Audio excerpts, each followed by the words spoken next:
Hey friends, so I'm driving. It's a 3-hour drive. I'm in California. This video is going to be about Maui County, Lahaina specifically, the fire.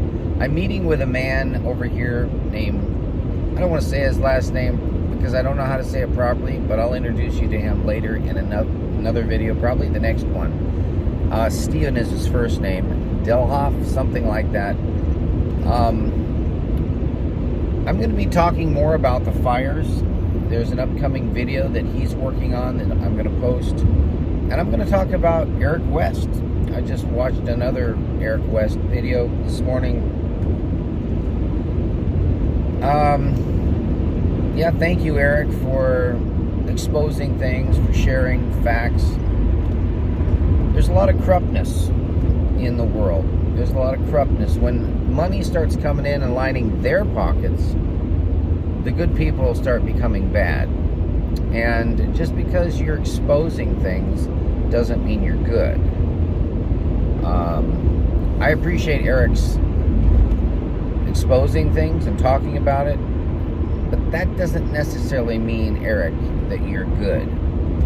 I reached out to you to try to do something to help right at that, right when the fire happened, right after. I mean, I was there and ready. I mean, as an owner of a homeless shelter in that county from way back, our roots go back to the early 70s in that county. I'm in the National Geographic. My picture is in National Geographic, 1981, August. In fact, if you want to go look it up, along with Naki family and others, Dudawas, Molokai. I've had a burden for the homeless. I've had a burden to keep the Aina clean. I've created commercials. The Land is Sacred commercial with Kaku Local Broadcasting, and I've, my cousin owned the newspaper, the media, and I'll tell you, the corruptness around the world is intense. But you're right, Germans have pride, they are diligent, it wouldn't happen there. It wouldn't look like a dump. The hundreds, thousands of cars abandoned, tickets from 2023, I mean, it's absolutely unacceptable what is happening. Billions of dollars have been coming in through FEMA, and right under their noses, right there, they know about it, they see it, but why aren't they doing something about it? Why is it just sitting? You might say, oh, they are doing something. What they're doing is they're using that to raise money, just like Eric West is using it to raise money. Is he lining his own pockets? Well, let me tell you my experience with Eric West. I saw his videos and I thought, now here's a guy trying to do something to help. And I wanted to really be a part of that effort. He just blasted me. I mean, he was ruthless with me. He was cruel, yeah, to say the least. Yeah, no, I saw him as a really diligent, kind person trying to help. And I simply wanted to collab with him, do a collaboration so we could talk. I just wanted to have a conversation, share some ideas, come up with some solutions, make things happen. He blasted me, threatened me, he cut me off. No, he wasn't going to have any sort of collaboration. So the way he acts on the internet, the way he acts on videos, if you talk to him personally, is totally different. Absolutely different. The way he treats the homeless people, the way he treats people that call that want to work with him, that's not what matters to him. What matters to Eric West is that he gets branded, that he gets his name out there, that he is seen as a vigilant person, blowing the whistle on all the other bad people are out there. So I want to call your attention to this. I'm exhausted because I'm working so hard in California, and as well as in Hawaii. I'll be back in Hawaii later this month, but I'm in California right now because the wildfires have devastated us. We moved our homeless shelter to Butte County, and we were caught in what was known as the Camp Fire, Paradise, California fire. Some of our closest friends perished, died, burned to death in their cars and in their houses. This is not just a little thing. If you were that person who died, I'm sure that you would hope that someone had enough guts and bravery to step up to the plate and say something or do something. Well, I am, and I've been trying to do it, and I've posted a few videos that have gotten hundreds of thousands of views, and people from all over who are genuinely interested have come forward. I was so overwhelmed that I had to stop posting videos for a while. Unlike Eric West that keeps posting videos and doing nothing, I'm doing things but not posting about it. I'm just privately, carefully, diligently doing things to make a difference. I'm feeding people, I'm housing people, I'm teaching people, I'm encouraging people who went through that fire and got through it and survived. If you are someone who has suffered the fire and need help, please reach out to me.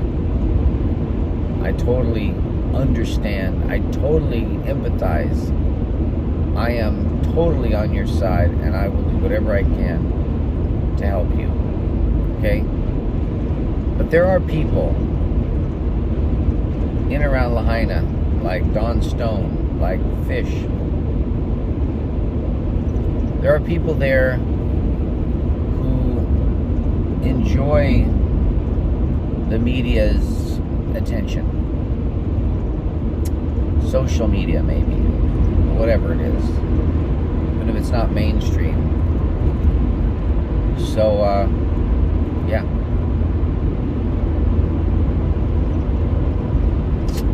What are you doing, Don? What are you doing with yourself? When we help you and I've offered Fish a free plane ticket and a place to live. He turned me down. Some of these people want to be homeless. They want to live on the street.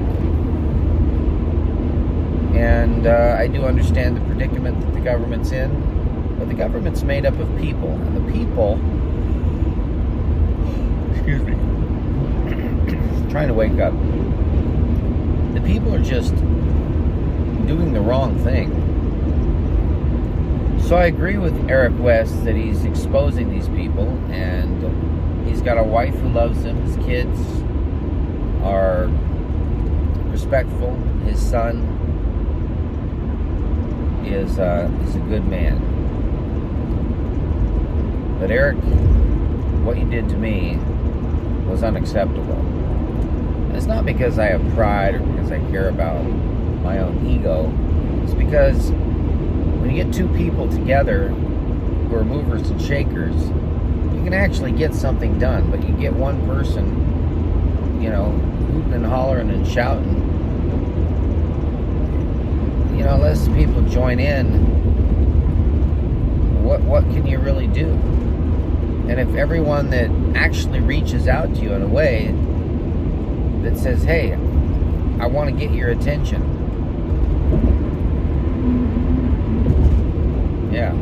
and you just cut them off. A couple things here.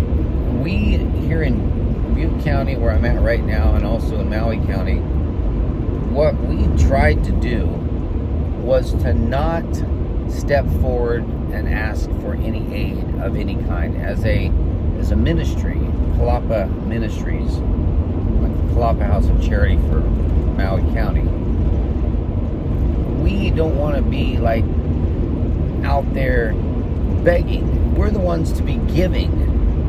And so, even though it was incredibly hard, I fed people and I housed people, and I didn't charge any rent the first 3 months of our big fire, or 4 months. I moved people to the Big Island. I moved people all over the place. I helped pay for the travel, buy cars in a new location. And we worked really hard to do that. But I didn't take advantage, and I didn't take advantage of that bad situation to get money. People didn't send me money. I didn't ask for donations. I didn't get grants. I didn't get the FEMA money. I didn't get the insurance money. Nothing. I've never gotten anything for the fire. I'm not saying that I shouldn't. I'm just telling you that's what happened. And I think that maybe I should have been more diligent to get some money, because with that money, I could still be helping people. I could basically, meth, like Eric, you're right. Eric brought out, meth is taking over. A lot of these people are suffering because meth. They're using drugs as an escape. Of course, they were doing drugs even before the fire, but when something catastrophic happens, they resort to more drug use, and things get worse. The society gets worse. So anyway, that's all I'm going to say for now. Comment on this video below if you think that I should, don't get me in touch with Eric West. We've already tried that, and he called and scolded me and was very angry. So his son did call and talk to me, and we had a great conversation. But Eric didn't have time to collab with me or talk to me in any way. So, yeah, I mean, I think way outside the box. I'm a homeschool boy. Grew up east side Molokai. Lahaina was our shopping town. I think different. I'm not schooled in the government schools. So a lot of companies hire people like me because we think different, bigger, outside the box. There's things we can do to help people that when you're trained in the government system, I mean, think about all the trees. Think about getting a chainsaw and doing some diligence in, we call it shelter wood removal, basically removing certain trees that, if taken out, create more, more growth and a healthier forest, making lumber out of those to make tree houses for people. I mean, I'm just throwing that out there. At least they're housed. At least they're, I mean, who wouldn't want to live in a tree house? I grew up in a tree house with four mango trees held it up. We had a flush toilet upstairs. Did the county like it? They couldn't do anything about it. They didn't know how to regulate a tree house. Didn't even need a permit. Yeah, these are really radical ideas, but I'm just throwing that out there because there might be people out there who might even agree or concur. There's a guy in Oahu who built a tree house in a mangrove tree. I'm just sharing that as just a way to invoke ideas, and we can do more, guys. We can definitely do more.